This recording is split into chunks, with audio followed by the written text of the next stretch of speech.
नमस्कार दोस्तों, ocean network में आपका स्वागत है। मैं हूं ओमकार चौधरी। दो मुद्दों पर चर्चा करेंगे। लालू यादव के पूरे परिवार पर जैसे मुसीबतों का पहाड़ टूट पड़ा है। बिहार की जनता ने तो मुंह फेर ही लिया है। ये तो लालू परिवार भी अब मान चुका है, जान चुका है। उनके सहयोगी भी जान चुके हैं, क्योंकि लोकसभा चुनाव में भी और फिर विधानसभा चुनाव में भी जो गत हुई है इनकी, वो तो अपने आप में अभूतपूर्व ही समझिए। और अब जो कानूनी पचड़े हैं, और कानूनी पचड़े भी कौन से? भ्रष्टाचार को लेकर के, जमीन घोटाले, रेलवे में जॉब के लिए जो जमीनें लिखवाई गई, और लालू यादव का समाजवाद देखिए, पारिवारिक समाजवाद। परिवार का कोई सदस्य छोड़ा नहीं, कुछ बेटियों को छोड़ करके। बाकी तो दोनों बेटे और 2 बेटियों का, हेमा का और मीसा का नाम तो है, और पति-पत्नी का भी है। तो मेरे साथ एक तो इस पर हम विचार करेंगे, और दूसरा ममता बनर्जी का जो तांडव चल रहा है कलकत्ता से लेकर के दिल्ली तक, उस पर भी चर्चा करेंगे, और भारतीय जनता पार्टी ने क्या कहा है इस तांडव, इस नाटक नौटंकी को लेकर के, ज़रा वो भी सुनेंगे। तो मेरे साथ 2 खास मेहमान जुड़ रहे हैं, अभिषेक बनर्जी, अभिषेक तिवारी पटना से, और भट्ट साहब लखनऊ से। तो तिवारी जी को जोड़ करके पहले उनसे कहा जाए कि भैया, ये अभिषेक बनर्जी का नाम क्यों मेरे मुंह पर आया है, जरा वो खुद ही बताएं। तो अभिषेक जी, अभिषेक बनर्जी क्यों बार बार जीप पर आ रहे हैं और दिमाग में आ रहे हैं? ये जितना कर्मकांड हुआ है कलकत्ता से लेकर के और दिल्ली तक, कहीं ऐसा तो नहीं है कि अभिषेक बनर्जी को ही बचाने के लिए ममता दौड़ी हो? पर इस पर आएँगे, इस पर भी पूछेंगे। सबसे पहले ज़रा लालू यादव के परिवार के खिलाफ जो आज अ, आरोप पत्र दाखिल हुए हैं, आरोप पत्र तो दाखिल हो गए थे, उनका संज्ञान भी ले लिया गया और तय हो गए हैं। यानी अब मुकदमा चलेगा। बिल्कुल। कितनी बड़ी और मुसीबत मान रहे हैं लालू के परिवार के लिए भी, उनके पॉलिटिकल करियर के लिए भी। मुसीबत तो है सर। देखिए, ये अब यहाँ तो ये भी नहीं कहा जा सकता कि पॉलिटिकल वेंडेटा है, क्योंकि बिहार अब चुनाव से 3 साल की दूरी पर है। कोई भी चुनाव होना है तो लोकसभा का होना, उसके बाद बिहार 4 साल की दूरी पर टेक्निकली मान लीजिए। वैसे 26 मान ले तो चलिए, 29 में हो रहा है तो हम मान लेते हैं 3 साल की देरी, साढ़े 3 साल। तो अब तो चुनाव का भी मौसम नहीं है और ये घेरे गए हैं। एक इंटरेस्टिंग सा सीन आया, मैं देख रहा था कि तेज प्रताप यादव किसी और केस के लिए संभवतः जा रहे थे। बागी परिवार निकल रहा था।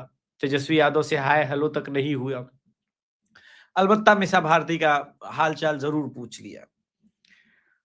तो लगता है सद्कर्मों का फल एक को तो मिल जा रहा है, लेकिन बाकियों को नहीं मिल रहा है। और देखिए सर, ये ऑलरेडी हम और आप कई बार डिस्कस कर चुके हैं, बात कर चुके हैं, कहाँ-कहाँ, किसके साथ कितना-कितना ज़मीन लिया। वो पुराने वीडियोज़ में ओशियन नेटवर्क पर ही लोग या आपके ओमकार सर वाले चैनल पे देख सकते हैं, वहाँ पे ऑलरेडी हमने काफ़ी डिटेल में बात की थी। ये केस ओपन एंड शट है।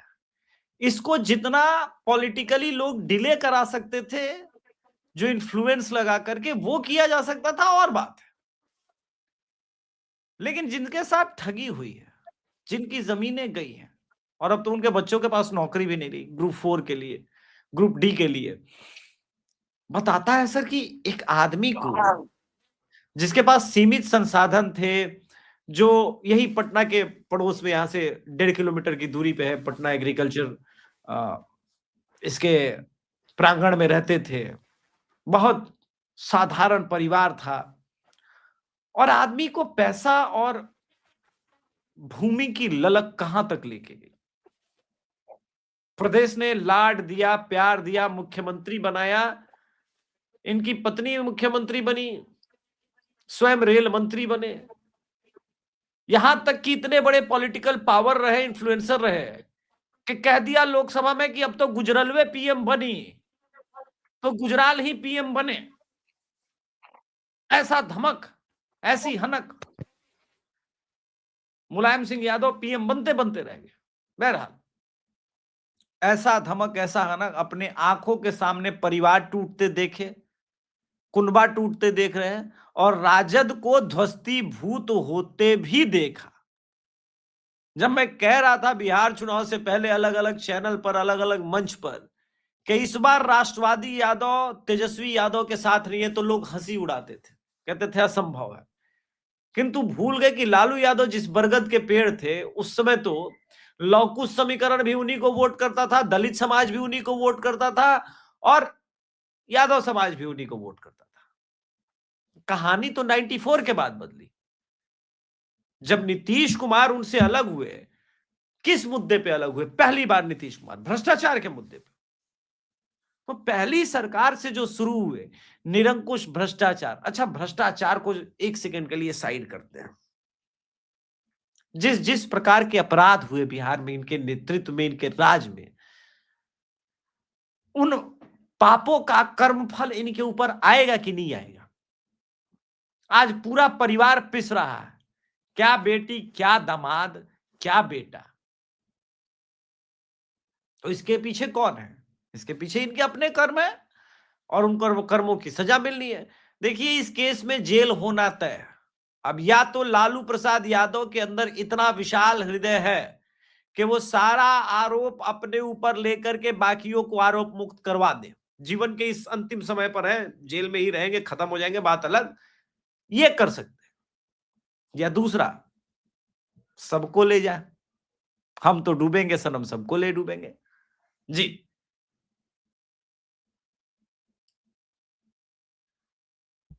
बिल्कुल सही बात आपने कही अभिषेक जी। भट्ट साहब, बहुत स्वागत है आपका। अ, मैं आपसे ये जानना चाहता हूँ, अदालत ने कुछ टिप्पणियां की हैं। एक टिप्पणी उन्होंने ये की है कि इस परिवार ने एक आपराधिक गिरोह यानी सिंडिकेट की तरह काम किया है। जमीन के बदले नौकरी मामले में कहा कि लालू यादव ने अपने परिवार के लिए सार्वजनिक नौकरी को हथियार की तरह इस्तेमाल किया। ऐसे में ये मामला सुनवाई के योग्य है और कोर्ट ने लालू, राबड़ी, तेज प्रताप, तेजस्वी, मीसा और हेमा इन सब पर आरोप तय किए हैं। शुरू में जब संज्ञान लिया गया था, तब हम लोगों ने भी चर्चा के दौरान कहा था कि तेज प्रताप का नाम नहीं आ रहा है। लेकिन आज जितनी भी वेबसाइट्स पर ये खबर आई है, सबने कहा कि तेज प्रताप भी वहां अदालत में मौजूद थे, पेश हुए हैं और उनको भी अभियुक्त बनाया गया है। और जो विशाल गोगने हैं न्यायाधीश, विशेष न्यायाधीश, उन्होंने कहा कि अदालत संदेह के आधार पर यह पाती है कि लालू प्रसाद यादव ने अपने परिवार यानी बेटियों, पत्नी और बेटों की खातिर अचल संपत्तियां हासिल करने के लिए सार्वजनिक रोजगार को सौदेबाजी के हथियार के रूप में इस्तेमाल करने की एक बहुत बड़ी साजिश रची। सार्वजनिक जीवन में जब आप होते हैं और तब आप अपने अभी अभिषेक जी बता रहे थे कि कितने साधारण तरीके से लालू का परिवार शुरू में रहता था जब राजनीति में आया। लेकिन आज दिल्ली की एक पॉश कॉलोनी में बताते हैं कि करीब 35 करोड़ की एक कोठी है, 35 करोड़ की है, 60 करोड़ की है, जिसमें तेजस्वी यादव का परिवार रहता है। मीसा भारती के पास फार्म हाउस है, पता नहीं उनके पति का है या इन्हीं को भेंट किया है लालू जी ने। और पटना में दूसरी जगहों पर अकूत संपत्ति है। समाजवाद का इससे घिनौना रूप स्वरूप कोई और तो नहीं हो सकता है। आप म्यूट हैं जी। तो लालू यादव के अमर सिंह थे, प्रेमचंद गुप्ता राज्यसभा मेंबर भी रहे, केंद्र मंत्री भी रहे सोनिया गांधी की सरकार में, उनका नाम क्यों नहीं आया? और ये जो टिप्पणी जो आपने भी पढ़ के सुनाई कोर्ट की टिप्पणी, ये पिछले 60 सालों में जब देश में इंदिरा गांधी की के 70 के दशक में की से बात कर रहा हूँ, जब देश में क्षेत्रीय पार्टियों का खूब विस्तार हो रहा था, प्रोलिफरेशन हो रहा था, एक के बाद एक से एक क्रांतिकारी पार्टियां बन रही थी जो कांग्रेस को मट्टी में मिलाने की बात करती थी और देश के बड़े महान-महान जो इंटेलेक्चुअल हैं, जो जैसे जहांगीर नेशनल यूनिवर्सिटी दिल्ली की जेएनयू में सब ये बताते थे कि भारत के लोकतंत्र के इतिहास में बड़ी भारी क्रांति हो रही है और कांग्रेस की इंदिरा गांधी की तानाशाही से ये देश को मुक्त कराएंगे।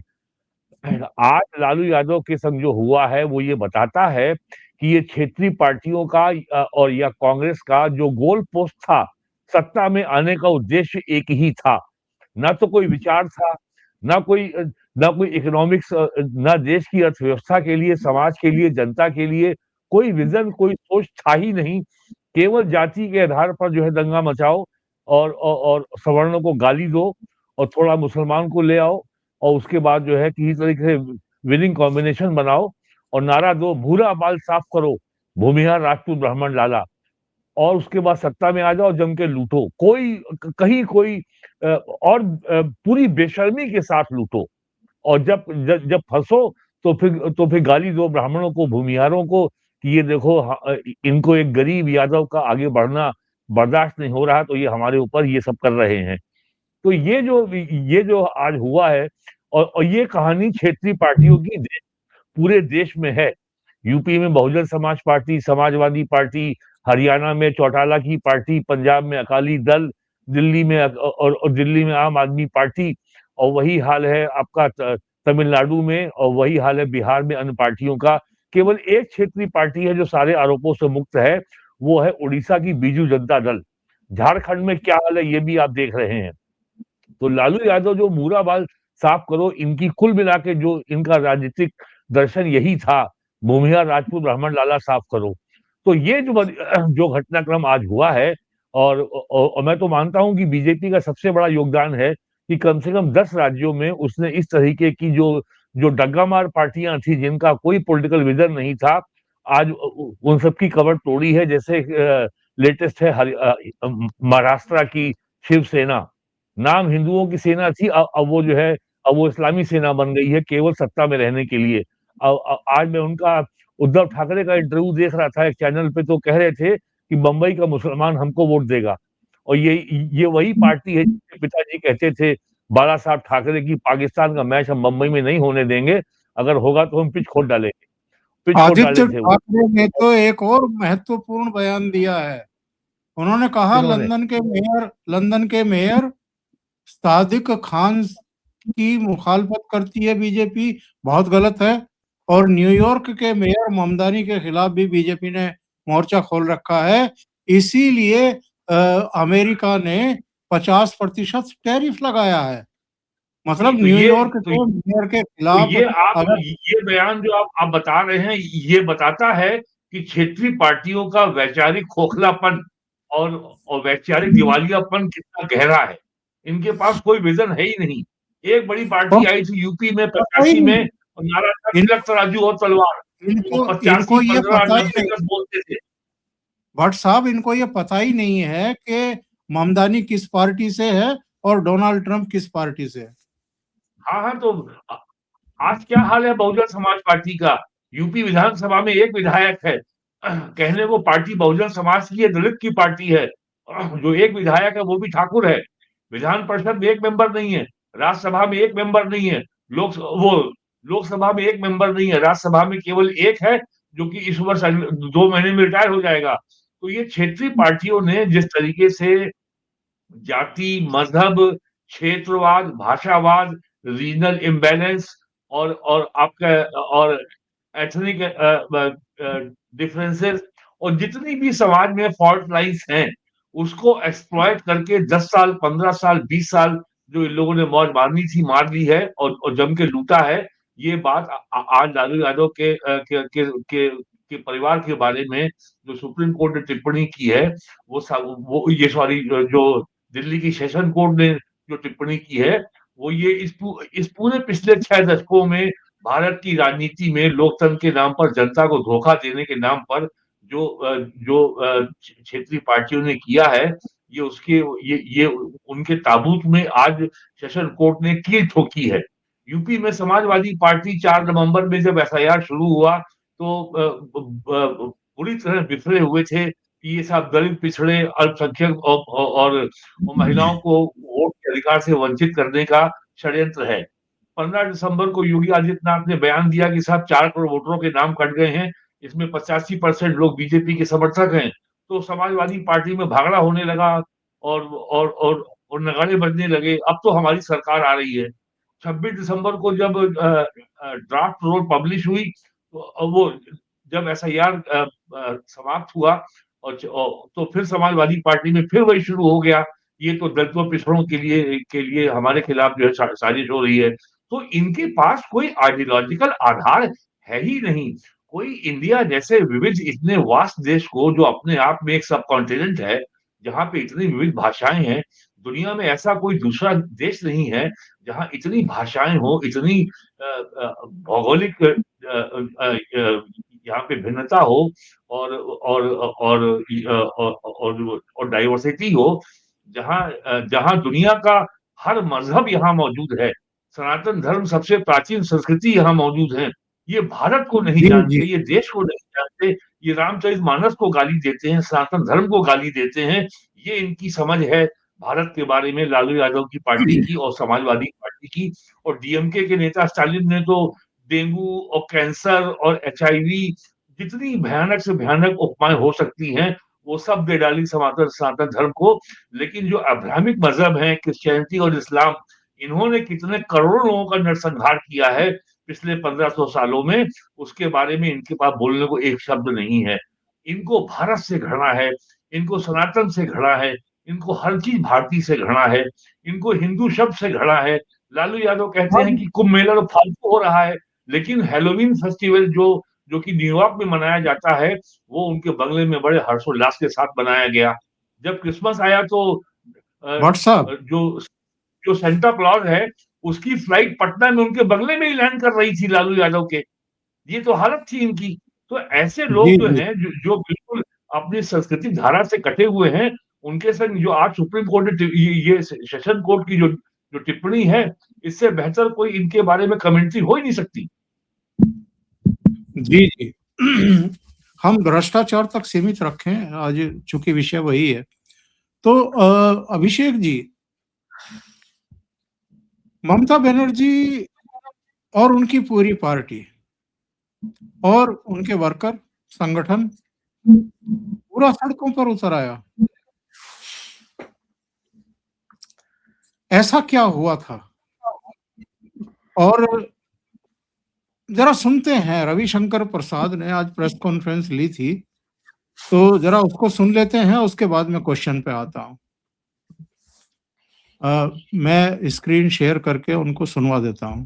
जी, ये रेड न ममता जी के घर पर थी, न उनके ऑफिस में थी, न टीएमसी के दफ्तर में थी, न टीएमसी के किसी नेता, विधायक, एमपी या ऑफिस बेरर के घर पे थी।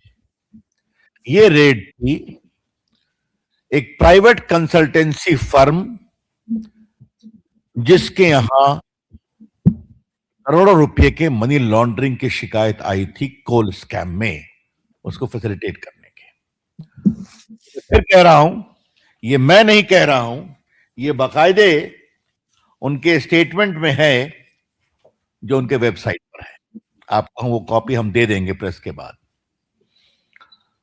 ऐसे में ममता जाती हैं, वो सिटिंग चीफ मिनिस्टर है, और समाचार पत्रों में यह भी लिखा हुआ है जैन का घर कहां है, गाड़ी छोड़ती हैं, फ्लैट में घुसती हैं, उनके पुलिस कमिश्नर जाते हैं, पुलिस अफसर जाते हैं और वहां ईडी के लोगों को हड़काते हैं और ये बहस करती हैं और कागज छीन करके लेके चली आती हैं। उनका आचरण नहीं अमर्यादित, असंवैधानिक, शर्मनाक है, लोकतांत्रिक मर्यादाओं का उन्होंने तार तार कर दिया है। The entire action of the chief minister is not only unethical, irresponsible, unconstitutional, but she has put the entire democratic process and governance to shame. मुझे याद आता है कि आज वो मामला भी है, आपको मालूम है कि लालू प्रसाद के खिलाफ दिल्ली कोर्ट ने चार्ज फ्रेम कर दिया वो लैंड फॉर जॉब स्कैम में, और कहा है कि वो सिंडिकेट चला रहे हैं। जब चारा घोटाले की लड़ाई हम लोग बिहार में लड़ रहे थे, स्वर्गीय सुशील मोदी और हम, वही लड़ाई थी, रेड हुई थी, लालू जी गिरफ्तार हुए थे। लेकिन एक बात मैं कहूंगा, कभी लालू जी या राबड़ी जी ने सीबीआई के दफ्तर में रेड करने की नहीं सोची थी। बात को समझिए जो मैं कहना चाह रहा हूं। तो ये तो कमाल हो गया ना। ममता जी, आपको घबराहट क्यों है? The BJP would like to ask Madam Mamta ji, what is your linkage with that consultancy firm? आपको इतनी घबराहट हो गई? वो तो कंसल्टेंसी फर्म कई का काम करती है। लेकिन अगर घोटालों की जांच हो रही है, कोल स्कैम की जांच हो रही है, तो आपको इतनी परेशानी क्यों है? यह हमें बात समझ में नहीं आती। एक शब्द मैं कहूंगा, there is a lot of suspicious circumstances surrounding. ममता जी एक सीनियर नेता है ना, 10 साल से मुख्यमंत्री है, 15 साल से, 14 साल से केंद्रीय मंत्री भी रही हैं, तो गवर्नेंस समझती हैं। ये क्या है? तो अगर ममता बनर्जी सारे नियमों, कानून, लोकतांत्रिक मर्यादा को तार तार करके गई हैं, तो वहां कुछ बहुत सेंसिटिव था जिसको निकालना जरूरी था।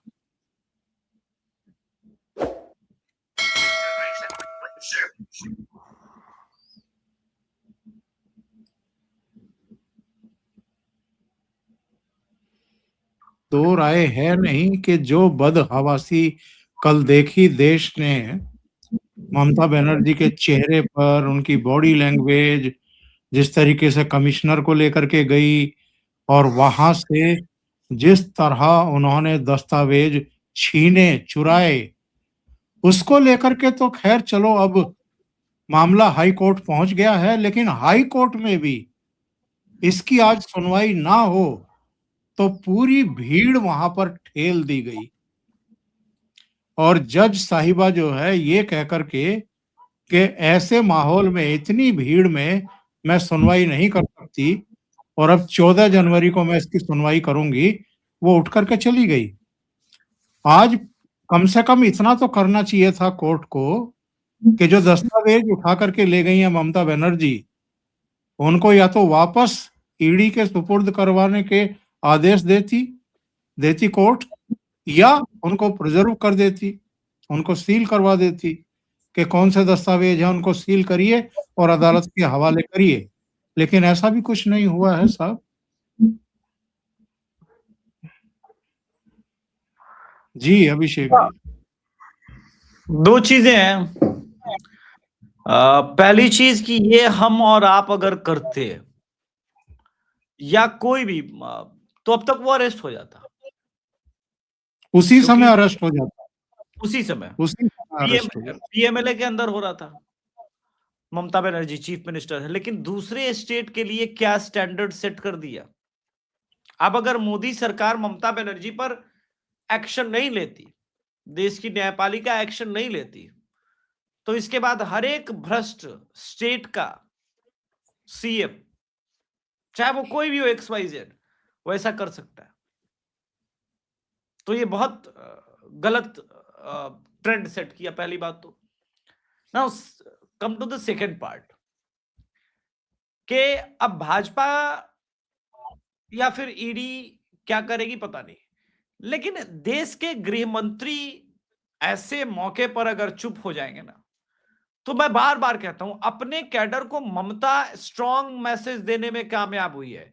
भाजपा अपने कैडर को, बंगाल के कैडर को और बंगाल के यूनिट को क्या मैसेज दे पाएगी? आई थिंक ममता बनर्जी का जो क्विक रिस्पॉन्स था, उसको मैं पॉलिटिकली तो बहुत शानदार बोलूंगा, नैतिक रूप से हम लोग कह सकते हैं बहुत गलत है। लालू यादव के बारे में उन्होंने बात की, सिर्फ लालू यादव नहीं, अभी हेमंत सोरेन के घर पे ईडी के ताबड़तोड़ एक्शन हुए, केजरीवाल के पूरी कैबिनेट पर हुए, उधर आप साउदर्न इंडिया में चले जाइए तो के कविता से लेकर के सब जगह हुए, ऐसा कहीं उदाहरण नहीं हुआ। लेकिन आज अगर ममता बनर्जी यूं ही साफ साफ निकल जाएगी ये सब कुछ करने के बाद, तो भविष्य में होगा, भविष्य में हर एक स्टेट कर सकता है, फिर सेंट्रल एजेंसियों का मतलब क्या रह जाएगा? ये बहुत दुर्भाग्यपूर्ण है और मेरा मानना है कि Mamata Banerjee should be arrested, राष्ट्रपति शासन should be imposed and Mamata Banerjee. Abhishek ji, इससे बड़ी बात दूसरी हुई है आज। इससे बड़ी बात ये हुई है, कल्याण बनर्जी जो तृणमूल कांग्रेस का एमपी है, वो आज कलकत्ता हाई कोर्ट में टीएमसी का वकील था और इलाहाबाद और कलकत्ता हाई कोर्ट में कोर्ट रूम में इतनी अराजकता फैलाई कि जज को कोर्ट छोड़ के जाना पड़ा। नहीं, मैं उस पे ये वही कल्याण बनर्जी है जिसने जेपीसी जो थी वक्फ बिल के ऊपर उसने गिलास पे हाथ मारा था, इसका हाथ घायल हो गया था। मैं उस पे आ रहा था, वो सेकंड वो आज का एक्शन है, मैं अभी कल के एक्शन पर हूं। आज जो कोर्ट रूम में हुआ, चलिए अब आपने एक्सप्लेन कर दिया तो मैं वहां टाइम नहीं दूंगा। सवाल ये है कि कल्याण बनर्जी तो सिर्फ एक सांसद है और इतनी हनक कि कोर्ट ने डेट बढ़ा दी, अब 14 के बाद बचेगा क्या? 7 दिन बाद वही फाइलें रह जाएंगी? नहीं रहेंगी। उस फाइल में कोई भी कागज कुछ भी ले ले, अखबार के पन्ने भी डाल देंगी तो क्या साबित कर पाएगी ईडी? सब स्वाहा। सवाल यह है कि आप सेंट्रल एजेंसियों को भेजे किसके भरोसे थे? कलकत्ता पुलिस के अगेंस्ट? अगर कलकत्ता पुलिस के अगेंस्ट भेजे थे तो इमीडिएटली वहां के आईपीएस जो है वो तो होम मंत्रालय के अंदर आएंगे ना, होम मिनिस्ट्री के अगेंस्ट। उनको सैक कीजिए, उनको सस्पेंड कीजिए, उनको वापस बुलाइए। ऐसे कैसे हो जाएगा? होम मिनिस्ट्री कोई चीज होती है। मैं मानता हूं कि पहला कदम, ये जो पहली लड़ाई है, पहला ही है, मैं तो ममता बनर्जी की विक्ट्री मानता हूं सर। चौधरी साहब, इसमें एक बात और भी है कि जब एनफोर्समेंट डायरेक्टरेट जिस मामले में जांच कर रही है, इसी मामले में कोयला स्कैम में, मनी लॉन्ड्रिंग में कई हजार करोड़ रुपए का मामला है। नवंबर में ईडी ने इसी मामले में 100 से अधिक स्थानों पर रेड की थी। हाई कोर्ट का भी डायरेक्शन था कि आपको इसके ऊपर फर्दर रेड करनी चाहिए। मुझे आश्चर्य है कि ये रेड पीएमएलए के ऊपर हो रही थी, prevention of money laundering act में, और इसका क्लॉज 17 साफ साफ कहता है कि अगर कोई भी व्यक्ति अगर एविडेंस को डिस्ट्रॉय करता है, ये गंभीर मामला बनता है। ईडी ने अभी तक जो भारतीय न्याय संहिता का सेक्शन 186 है, 212 है या क्लॉज 17 है, इसके अंतर्गत अब तक एफआईआर क्यों नहीं दर्ज कराई? और क्यों नहीं ममता बनर्जी को नामजद किया गया? पूरी तरह से नामजद नहीं किया गया।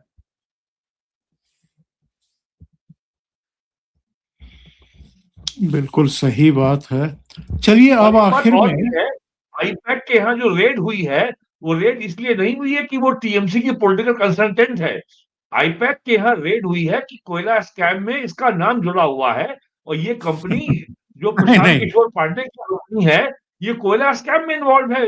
कोयला, इस कंपनी के माध्यम से कोयला स्कैम के पैसे की मनी की लॉन्ड्रिंग हुई है। ये तो ईडी बता रही है, ये बीजेपी बता रही है, ये आप और हम बता रहे हैं, लेकिन इकोसिस्टम क्या कह रहा है? इकोसिस्टम हेडिंग क्या लगा रहा है? जरा ये भी हम देख लें और समझ लें तो शायद आसानी होगी इन चीजों को जानने समझने में कि साहब ममता बनर्जी को सपोर्ट किस तरीके से किया जा रहा है। जिस अखबार में मैं काम कर चुका हूं 8 साल तक, उसकी हेडलाइन देखिए क्या है। तृणमूल आईटी सेल प्रमुख के दफ्तर व घर में ईडी के छापे, फाइल उठा ले गई ममता। फिर तृणमूल आईटी सेल प्रमुख के दफ्तर और घर में छापे, आईटी सेल में, वो आईपैक के दफ्तर है। ये फैक्चुअली इनकरेक्ट है। ये चीजें कैसे मैनेज की जा रही हैं, ये समझने की जरूरत है। ये जानबूझ करके चीजों को हेडिंग क्या बनाया जा रहा है, मैसेज क्या दिया जा रहा है कि जैसे पार्टी के आईटी सेल पर अटैक किया गया हो, छापे मारे गए हो। दूसरी बात ये भी है, आप दोनों अनुभवी हैं, क्या कोई इम्यूनिटी मिली हुई है किसी पॉलिटिकल पार्टी को या उसकी आईटी सेल को कि अगर उन्होंने भ्रष्टाचार किया है, धन शोधन किया है, तो उसके यहाँ छापे ही नहीं पड़ेंगे? क्या उनको नहीं, छूट बिल्कुल। मिली? आज जिस तरीके से किसी को भी ममता immunity बनर्जी नहीं ने मिल रही अपने है। विक्टिम कार्ड को रिचार्ज किया है, उससे लगता है कि ममता बनर्जी को इम्यूनिटी मिली हुई है।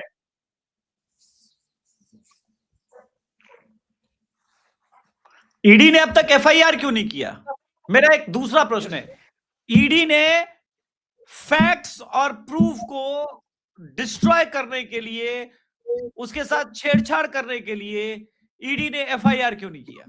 नहीं, ईडी तो हाई कोर्ट गई है ना, उसके पास अब वही हाईकोर्ट आप वही एक कहिएगा, रास्ता। नहीं, किस नहीं, थाने में हाई करवाएगी? किस थाने में करवाएगी? किस थाने में? किसी भी थाने में पुलिस आपको तो रजिस्टर करना पड़ेगा? नहीं, पुलिस तो वहाँ उसके अंडर में है ना, नहीं, तो नहीं, उसका जो कोर्ट में स्टेप अप्लाई था, करिए भाई, कोर्ट में एप्लीकेशन उसने दीजिए, कोर्ट उसने में कोर्ट डायरेक्शन ने में कहा एफआईआर है, होगी। अब कोर्ट आदेश करेगा ना, वो सही तरीका है, वो सही कोर्ट तरीका है। आदेश करेगा। जब पुलिस कमिश्नर कलकत्ता का ममता बनर्जी के साथ जा रहा है, ईडी की एप्लीकेशन पर मुकदमा कायम होगा क्या? उल्टे ईडी के ऊपर 2 एफआईआर दर्ज हो गई हैं। तो ठीक गंभीरता है ना, समझने की कोशिश करें ना, नहीं तो कि ठीक है, गंभीरता ठीक। क्या है इस पूरे तो मैं वही मामले कह की। रहा हूँ, तो फिर इसके बाद भाजपा अपने वोटर्स को कैसे विश्वास दिलाएगी बंगाल में कि हम तुमको जो 2021 2 मई के बाद हुआ, उसके बाद अगर अब होता है तो हम बचा पाएंगे। ये पहला बैटल बीजेपी बहुत बुरी तरह से, मुझे लगता है, ये पर्सनली मेरा ओपिनियन है, इस बैटल में अभी तक कम से कम ममता बनर्जी ने जो काम किया है वो अनप्रेसिडेंटेड, ये सारा चीज हुआ है, अनैतिक हुआ है, गलत हुआ है, सब ठीक है, लेकिन जो अग्रेशन अपनाया है उससे मोरल बहुत हाई हो जाएगा कुछ लोगों का। किसका? टीएमसी के अनैतिक कैंडिडेट ममता बनर्जी अनैतिक अनैतिक लोगों का मोरल कभी हाई नहीं होता है, ये ड्रामेबाजी की जाती है, क्योंकि फंस गई थी इसीलिए नंगे पैर भागी है, कुछ डॉक्यूमेंट हटाने के लिए और छीनने के लिए। अभी तो खेल शुरू हुआ है अभिषेक बाबू, अभी खेल देखते हैं शुरू सर। हुआ, अभी किसी नतीजे पे पहुंचना जल्दबाजी होगी। लेकिन मैं आखिर में ये जानना चाहता हूं, भट्ट साहब, अमेरिका के वाणिज्य मंत्री कह रहे हैं कि ट्रेड डील अभी इसलिए नहीं हुई है क्योंकि मोदी साहब के फोन का इंतजार करते रहे राष्ट्रपति ट्रंप, 3 हफ्ते तक मोदी जी ने उनको फोन नहीं किया, यानी मोदी जी ने उनके सामने सरेंडर नहीं किया, और यहाँ विपक्ष कह रहा है कि नरेंद्र सरेंडर। ट्रंप साहब तो फोन का इंतजार जुलाई से कर रहे हैं पिछले वर्ष, उनको इंतजार करते 7 महीने हो गए। लेकिन हमें एक अमेरिकन जो डिफेंस स्ट्रेटजिस्ट कह रहा था कि Donald Trump has gifted a crisis to Narendra Modi. Donald Trump ने नरेंद्र मोदी को एक संकट उपहार में दे दिया है, and Modi knows best how to deal with a crisis, and he has proved it. 50% tariff लगने के बाद भारत का एक्सपोर्ट बढ़ गया, $900 बिलियन हो गया है, 16% बढ़ गया है। जो सबसे बड़ा आइटम जिसको लेके बहुत चिंता थी किसानों को, जो श्रिम्प है, जो सी फूड है, उसका एक्सपोर्ट मात्र बढ़ा है लगभग 17%। वॉल्यूम में और वैल्यू में दोनों में बढ़ा है। तो इंडिया ने अल्टरनेटिव मार्केट डेवलप कर लिया है, और हमें तो ट्रंप को धन्यवाद देना चाहिए कि डोनाल्ड ट्रंप ने दुनिया को दिखा दिया कि केवल भारत है जो मेरी नहीं सुनता, भारत ही मेरा शत्रु है, भारत ही मेरा राइवल है। उसने चीन को भी पीछे कर दिया, और ग्लोबल सीन पे जो आज इंडिया का प्रोफाइल है वो अभी ऐसा बनने में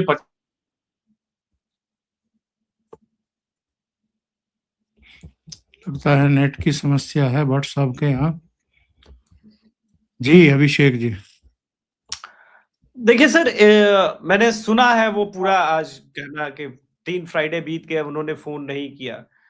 देखिए पहले से भी पता था कि चीजें हो रही है, लेकिन अब इससे एक चीज और पता है कि यूएस के वर्तमान सरकार ने कांग्रेस को नरेंद्र सरेंडर हो गया, लॉबिंग करने के लिए, नरेंद्र मोदी पर प्रेशर डालने के लिए भारत के विपक्ष के साथ definitely some crucial information share कीजिए, या फिर उनको आदेश दिया कि तुम अटैक करो, और उसी आधार पर पूरी आईटी सेल अटैक कर रही थी।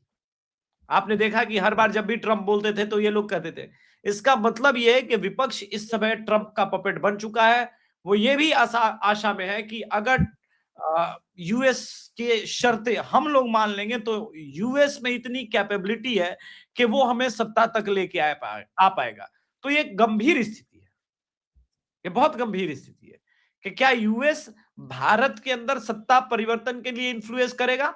कर सकता है। कैम्ब्रिज एनालिटिका में हमने देखा था, पूरा मेटा से लेकर के उनके कंट्रोल में है। ऐसी नैरेटिव, ऐसा सोशल मीडिया पे ये फैलेगा कि आप मुकाबला नहीं कर पाइएगा। तो मुझे अभी भी लगता है कि मोदी सरकार को, वैसे मोदी सरकार के पास जानकारियां होंगी मुझसे कहीं अधिक, मोदी सरकार को थोड़ा और कॉशियस होना पड़ेगा, अपना इंफॉर्मेशन ग्राउंड वर्कर्स तक ज्यादा बेटर तरह से करें, कम्युनिकेट अच्छा करें, और थोड़ा भाजपा आईटी सेल को और सशक्त बनाए। कुल मिलाकर ट्रंप ने भारत के विपक्ष के तोप में जितना बारूद भरा है वो आज तक किसी अमेरिकन प्रेसिडेंट ने नहीं किया। कांग्रेस के तोप में जितना बारूद है वो केवल ट्रंप की ओर से आ रहा है, सारा का सारा। बिल्कुल। बहुत बहुत बहुत धन्यवाद वीरेंद्र जी, आपका भी, और अभिषेक जी आपका भी। बहुत महत्वपूर्ण मुद्दों पर चर्चा हुई और इतना समय आप लोगों ने निकाला ओशियन नेटवर्क के लिए। दर्शकों का भी बहुत धन्यवाद, आप जुड़े। और एक निवेदन, अगर आपको ये चर्चा अच्छी लगी है तो लाइक का बटन दबा दें, वीडियो को शेयर भी करें और चैनल को सब्सक्राइब भी करें। बहुत बहुत धन्यवाद। नमस्कार। धन्यवाद। Okay sir, good night.